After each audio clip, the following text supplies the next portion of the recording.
en février 2025, la compétition s'avait lieu à Montréal et tu étudies en sciences humaines au collège Henri Grasset, profil administration. Et un peu comme, je ne sais pas qui nous disait ça, c'était Annès en judo, redonner aux plus jeunes, c'est important pour toi aussi. Est-ce que c'est ce que Georges expliquait tantôt, ça t'apporte autant à toi que ça peut apporter aux autres, c'est ça? Oui, alors en ce moment, je suis retournée à mon ancienne école pour redonner aux jeunes athlètes qui, moi j'étais avant, comme il y a 10 ans, donc je suis retournée pour redonner mes expériences et les opportunités que j'ai pu vivre. Tu as aimé donc cette expérience-là de pouvoir raconter un petit peu tes accomplissements, c'est ça? Je le disais, tu es championne canadienne junior. Quels sont les prochains objectifs? Quand tu es déjà championne, est-ce qu'on peut aller plus haut? Il n'y a jamais un maximum. Maintenant, j'ai débuté ma carrière senior, c'est les pros. Donc, il y a des compétitions qui s'en viennent, en fait, genre le championnat canadien, en février, en mars. Donc, j'ai hâte de voir ce qui s'arrive. On te souhaite la meilleure des chances. Georges, le taekwondo, c'est l'art de donner des coups de pied.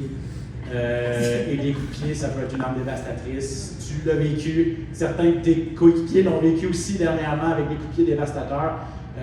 C'est difficile, ça a l'air simple comme ça, mais de surprendre un adversaire avec un bon coup de pied, c'est toute une science. Oui, d'autant plus qu'avec un bon coup de pied, tu peux mettre fin au combat très facilement parce que les jambes sont beaucoup plus fortes que les bras. Et les athlètes en taekwondo, c'est eux qui ont les meilleurs coups de pied. Alors, c'est une des raisons pour laquelle le taekwondo, c'est très important et c'est une discipline qui peut être très efficace pour les MMA. Qu'est-ce qui t'a attiré, Liana, vers cette discipline-là, justement? Alors, ma soeur et ma cousine ont commencé à un très jeune âge, puis j'allais aux entraînements avec eux. Puis je disais, ouais, entraîner qui? Puis j'ai dit à mes parents, moi je vais essayer. Puis j'ai commencé à compétitionner à un jeune âge, puis depuis ce temps-là, j'ai toujours réussi. Un talent naturel, donc, pour donner des coups de pied, on va voir ça, on va voir si Georges est d'accord avec ça. Quelle technique tu vas nous démontrer? Ça s'appelle un spin kick, c'est comme un peu défensif. Et ouais, vous allez voir. Okay. Spin kick.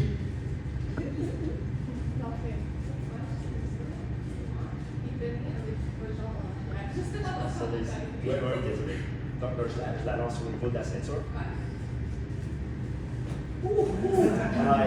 OK, donc c'est essayer d'aller plus rapidement que ton adversaire pour essayer de défendre un coup de pied.